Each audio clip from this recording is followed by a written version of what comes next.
Vidyasri Subramaniam thought for the day. இது Arabia நாட்டில் நடந்த கதை. சூடானை சேர்ந்த ஒரு ஆடு மேய்ப்பாளர் ஆடு மேய்ச்சிட்டு இருந்திருக்காரு. அவ்வளோ ஆடுகள், ஆடு நிறைய ஆடு மேய்ச்சிட்டு இருந்திருக்காரு.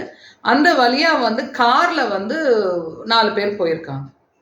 4 பேர் போனவங்க பார்த்துட்டு இருக்காங்க. இந்த ஆடு மேய்க்கிறத பார்த்துட்டு அவங்க காரை நிறுத்திட்டு, நான் எனக்கு ஒரு ஆடு தரியா அப்படின்னு கேட்டிருக்காங்க. இவர் பார்த்துட்டு ஒன்றுமே பதில் சொல்லவே இல்லையா. நான் உனக்கு 400 ரியாத் தரேன், நீ எனக்கு ஒரு ஆடு தரியா அப்படின்னு சொன்னதுக்கு, இல்லை ஒரு ஆட்டோட விலை 800 ரியாது, நான் உங்களுக்கு கொடுக்க மாட்டேன் அப்படின்னு சொல்லியிருக்காரு.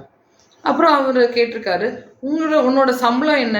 நான் ஒரு மாதம் ஃபுல்லாக வேலை செஞ்சால் எனக்கு 100 ரியாத் தான் என்னோட சம்பளம் அப்படின்னு சொல்லியிருக்காரு. நான் உனக்கு 400 ரியாத் கொடுக்கறதுக்கு நான் ரெடியாக இருக்கேன், நீ ஏன் எனக்கு கொடுக்க மாட்டேங்கிற அப்படின்னோடனே, இல்லை நான் கொடுக்க மாட்டேன் அப்படின்னு சொல்லியிருக்காரு.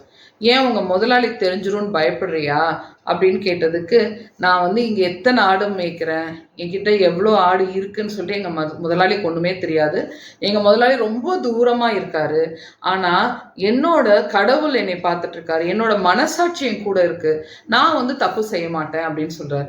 அப்போ இவர் சொல்கிறாரு, நீ மாதம் ஃபுல்லாக வேலை செஞ்சாலும் உனக்கு 100 ரியாத் தான் கிடைக்கும், ஆனால் நான் ஒரு ஆட்டுக்கு 400 ரியாத் கொடுக்குறேன்னு சொல்கிறேன், இதில் உனக்கு எந்த விதமான நஷ்டம் இல்லை அப்படின்னோடனே, இல்லை கண்டிப்பாக நான் கொடுக்க மாட்டேன், நான் என்னோட மனசாட்சியும் நான் கடவுளுக்கும் பயந்து நான் இருக்கேன், நான் தப்பு செய்ய மாட்டேன், நான் ஒரு ஆடு கூட உங்களுக்கு கொடுக்க மாட்டேன்னு சொல்லிட்டு அவர் கண்டிஷனாக ஒத்துக்க மாட்டேங்கிறார். இந்த நடந்து முடிச்சோடனே என்னாச்சு அப்படின்னா, காரில் உட்காந்து ஒருத்தர் இது வீடியோ எடுத்துடுறாரு. வீடியோ எடுத்துட்டு அவர் என்ன பண்ணுறாரு, அவரோட நண்பர்களுக்கெல்லாம் ஷேர் பண்ணுறாரு. நண்பர்களுக்கெல்லாம் ஷேர் பண்ணும்போது எல்லாரும் அப்படியே ஆச்சரியமாக பார்க்குறாங்க.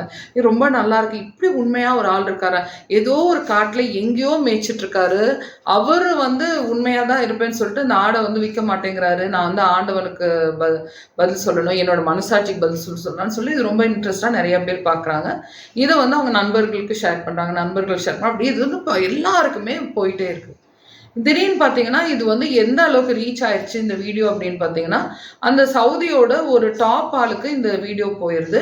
அவர் ரொம்ப சந்தோஷப்படுறாரு. ரொம்ப இப்படி ஒரு மனசாட்சிக்கும் ஆண்டவனுக்கும் பயந்து ஒருத்தர் தப்பு பண்ண மாட்டேன்னு சொல்றவர் தான் உண்மையான மனிதர், இவங்க தான் நமக்கு ரொம்ப தேவை அப்படின்னு சொல்லிட்டு அந்த கவர்மெண்ட்ல அவருக்கு கூப்பிட்டு 2 லட்சம் ரியாத் அவங்களுக்கு பரிசா கொடுக்குறாங்க. பரிசா கொடுத்துட்டு அவங்க என்ன சொல்றாங்கன்னா, எங்களுக்கு இந்த மாதிரி ஒரு நல்ல ஆளை அனுப்பிச்சு கொடுத்த சூடான் கவர்மெண்ட்டுக்கு ரொம்ப நன்றி அப்படின்னு சொல்றாங்க. இந்த விஷயம் சூடானோட நாட்டுக்கு போயிடுது.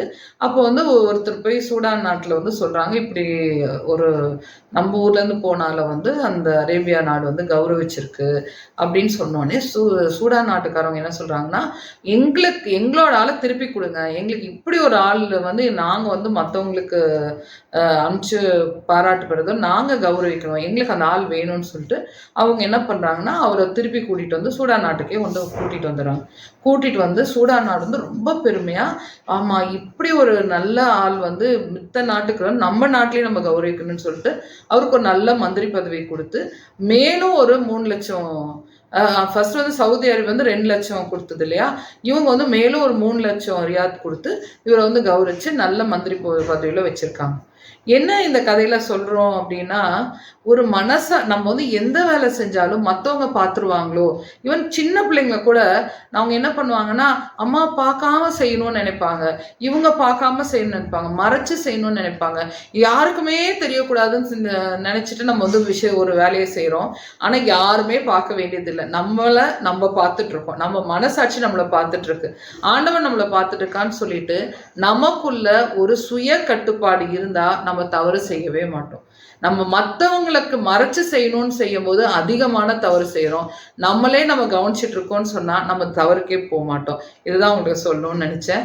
உங்களுக்கு இந்த கதை பிடிச்சிருந்தா லைக் பண்ணுங்க, ஷேர் பண்ணுங்க, சப்ஸ்கிரைப் பண்ணுங்க. ஓகேயா?